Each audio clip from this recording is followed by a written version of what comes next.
Sanda was a 20-year-old engineering student at the Catholic University of Louvain, one of the most prestigious universities in Belgium.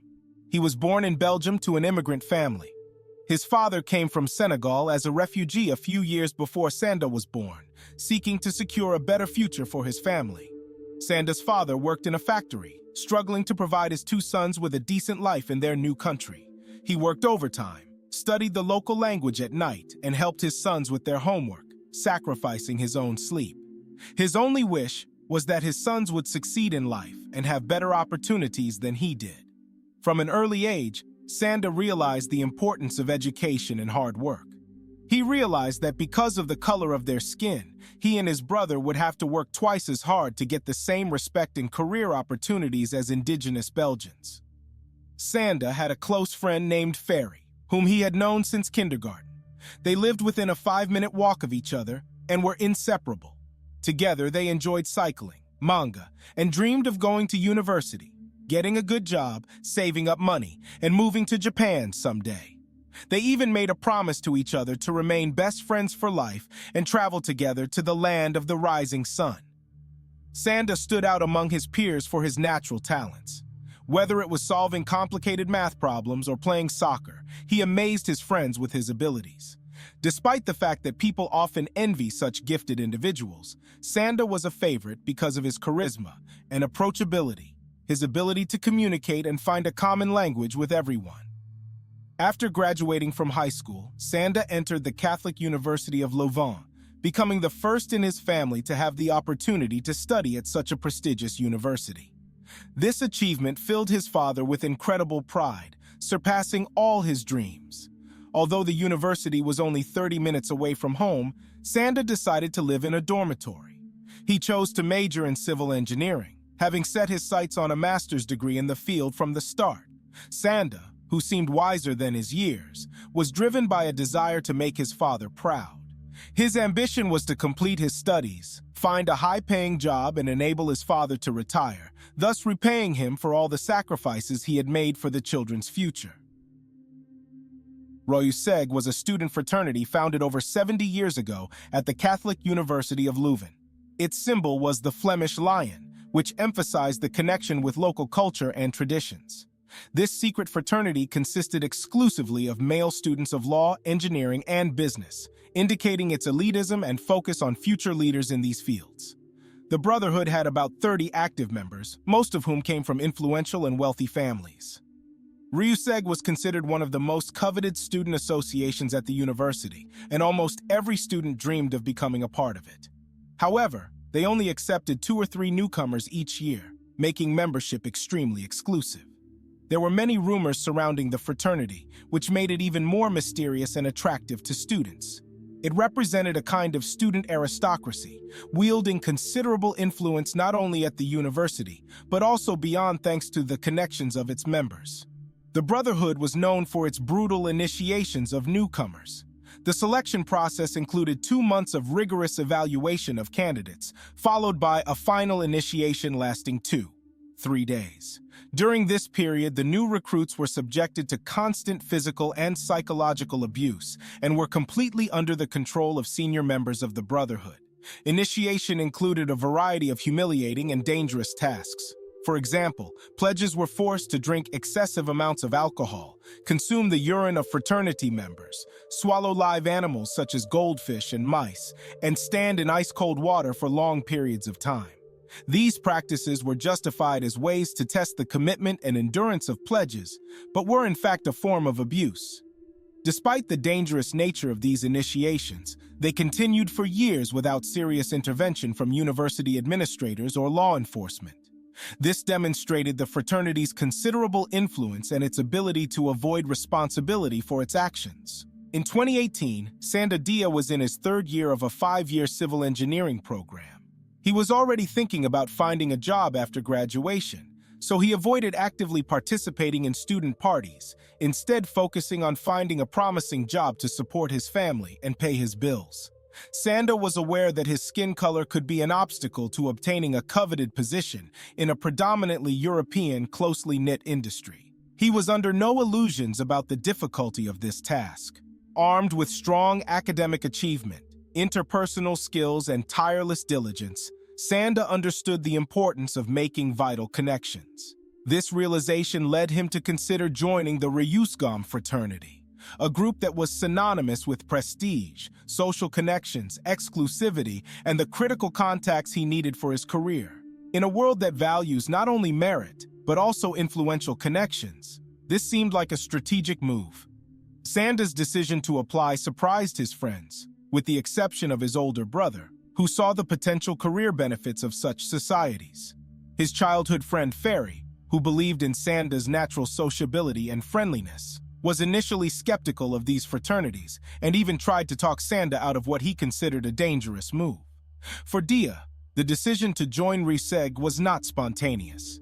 He carefully weighed the advantages and disadvantages before making the decision, with only 2 years left in the program.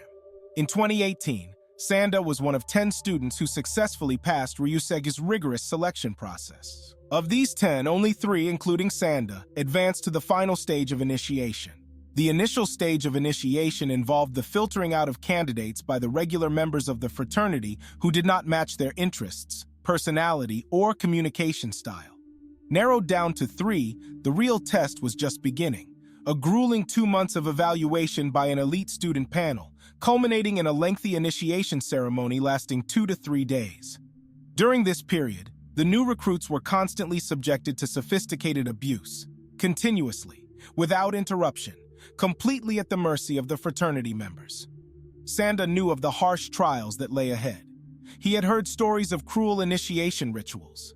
Nevertheless, he was ready to endure all the inconveniences and disgusting trials for the sake of a promising future, as were the other 2 candidates.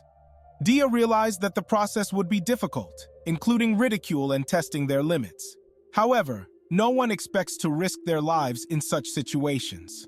Sanda discussed this with a friend on campus, a member of another fraternity, who did not know the specifics of Ryuseg's initiation practices. This friend portrayed the initiation as simply a test of physical endurance, loyalty to future fraternity brothers, and discipline. Although it was unpleasant, he considered it a necessary and ultimately worthwhile experience. Sanda found the mandatory meetings unbearable, especially because he was forced to consume excessive amounts of alcohol. Even more disturbing was that he was forced to drink the urine of fraternity members as part of the initiation.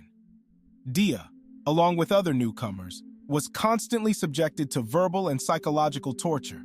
However, Dia was subjected to the most severe hardships. He was ridiculed for his skin color. In October 2018, a few months before the final ritual, the Brotherhood organized a significant event in the Student Union building. The applicants were forced to kneel while regular members of Ryuseg took turns forcing them to swallow strong spirits or several liters of beer continuously. Naturally, after consuming such a volume of alcohol, the newcomers could barely stand, but they were still forced to clean the premises. In their disoriented state, they staggered around on the floor, wiping up their own and other people's vomit. That evening, all 3 newcomers were required to clean up, but the brothers came up with a different plan. They decided that Sanda should clean up after the celebration on his own, because historically, people with dark skin served white people. It was a cruel statement, but Dia felt powerless at that moment because he was determined to achieve his goal. The representative of the student association tried to rebuke the young people for their remarks, but what could he do against 20 rich, noble, influential, and spoiled young men? They were not afraid of anyone, and did it openly, without any sense of shame, because the members of the Brotherhood considered themselves superior to everyone else. They simply warned the officer not to interfere in their affairs. Sanda tried hard to gain acceptance given his future prospects, but at 20 years old, he was still essentially naive. Despite this horrific event, Dia continued to attend fraternity meetings. Some may ask why Dia continued to seek the company of these men. His reasons were multifaceted. First, he had played soccer with some of them and had friendly conversations. Second, Sanda was acutely aware of the great sacrifices his father had made for his education, and he vowed to live up to those expectations. The student cherished the hope that the humiliation would end as soon as he overcame the last obstacle. In the more than 70 years of Ryuseg's history, only 2 members have been of African descent, and only one of them was alive at the time. A black student was admitted in 2015, and Sanda was to be the second to go through the final initiation ritual. The final initiation, also called baptism, was about to begin. Everything that the newcomers had experienced up to that point was insignificant compared to the test that awaited them that weekend. On December 4, 2018, the initiation began. At 16 o'clock, the first test began. Sanda and the other two candidates put on long white robes and went to town with bouquets of flowers. Their task was to sell as many flowers as possible. The one who sold the fewest would be subjected to various punishments, such as drinking sour milk, birdseed, and, inevitably, forced alcohol consumption. Sanda came in last place, selling 30 fewer roses than his peers, which led to his punishment. He drank such an excessive amount of alcohol that his speech became severely impaired. At the second stage of the initiation, the newcomers were brought to their knees and asked simple questions. By 19 o'clock, the members of the Brotherhood did not care that Dia could not formulate clear answers. Predictably, he performed worse than the others and was subjected to further punishment. At the end of this stage, he was forced to drink a bottle and a half of gin. His body, not used to heavy drinking, began to react violently. His stomach contained only alcohol. Sanda's face turned ashen. He could not stand, speak, or move on his own, teetering on the brink of dehydration and constantly losing consciousness. It is striking that all these events unfolded in a public place. According to one of the members of the Brotherhood, the second test took place right on the sidewalk in front of a cafe in the town square. However, none of the passers-by intervened. They did not inform the authorities or call a police patrol. At 21 o'clock, the third test, called Endure the Night, began. The newcomers were dragged back to the dormitory, where the 18 fraternity brothers resumed their incessant abuse. The task was to drink as many mugs of beer as possible. By the end of the test, all three participants had lost consciousness. They were breathing but did not respond to any attempts to wake them up. However, their unconscious state did not exempt them from further abuse. According to the custom of the Brotherhood, if someone fainted at a meeting, they urinated on him. The brothers saw this as a sign of weakness and an opportunity to demonstrate their dominance. The evidence of these actions was recorded on a video shot at 2340, which they later tried to erase. After the first day of the competition, the three new initiates were dragged to their rooms and unceremoniously dumped on their beds, with the water supply turned off. For fun, their belongings were spoiled with ketchup and chocolate, and the doors were locked. This meant that if any of the boys came to after consuming such a lethal amount of alcohol, they would not even have access to water to quench their thirst. It was only the first day of initiation at one of the most prestigious universities in the country. However, the worst tests were yet to come. The next day, December 5th, 2018, at about 10:30 a.m., the members of the fraternity were preparing to move on to the final stages of the grueling initiation. They woke up the three initiates, put them in cars, and drove them out of town to a remote village about an hour away. One of the members of the Brotherhood owned a small cottage there, surrounded by dense forest, which was ideal for hiding their activities. On the way, they made several stops to purchase items needed for the ceremony. The students bought aquarium fish, eels, live rodents, as well as bird and dog food from a pet store. Then they visited a supermarket and bought fish sauce, which is commonly used in Asian cuisine to enhance flavor.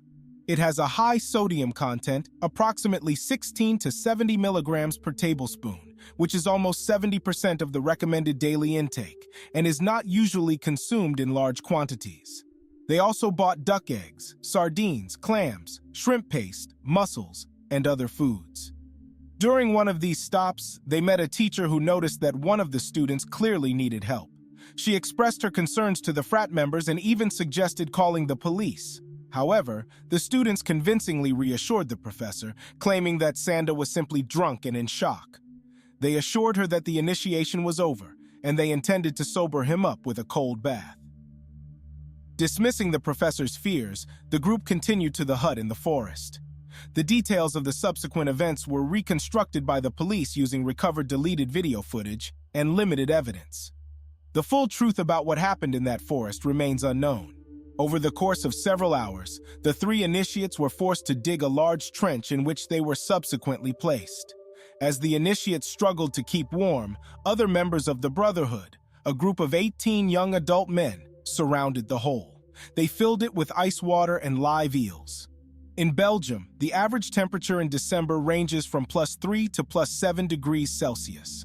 When the initiates became cold, regular members of the Brotherhood would urinate on top of them as a perverse way to warm them. At this point, Sanda was suffering from dehydration and was still drunk from the events of the previous night. Even if he had the will to get up and leave, his physical condition made it impossible. Under normal circumstances, to formally withdraw from the initiation process, one would simply ring a bell located away from the trench, thereby relinquishing one's place in the Brotherhood. Initiates could access this bell at any time, but in this case, the bell was intentionally or accidentally missed, leaving Sandu without a means of signaling his refusal to be initiated. His inability to stand up or speak due to his condition rendered him powerless. The three drunken, tired boys sat in the freezing water, subjected to urination and defecation acts by older members of the fraternity. Then they were forced to bite off the heads of live mice and eels in the water, and then drink fish sauce. After more than 6 hours in such brutal conditions, Sanda's body began to fail, and he began to lose consciousness. They pulled him out of the water, dressed him in dry clothes, and put him by the fire. As he curled up on the grass, remaining in the fetal position for 2 hours, the initiation rituals continued around him. Instead of getting medical attention, students documented the situation with photos and videos, while Sanda made disturbing sounds indicating excruciating pain.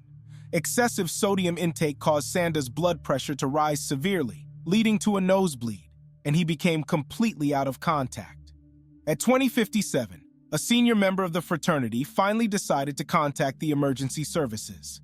Following their advice, the students transported the unconscious Sandu to the hospital. To avoid contaminating the car's interior, they placed his body in the trunk. After arriving at the emergency room, the fraternity members withheld important information from the medical team regarding Sanda's recent diet and alcohol consumption. Leaving him in the care of hospital staff, they drove away with the intention of resuming the initiation after his discharge, an action that left Sanda with no real chance of recovery.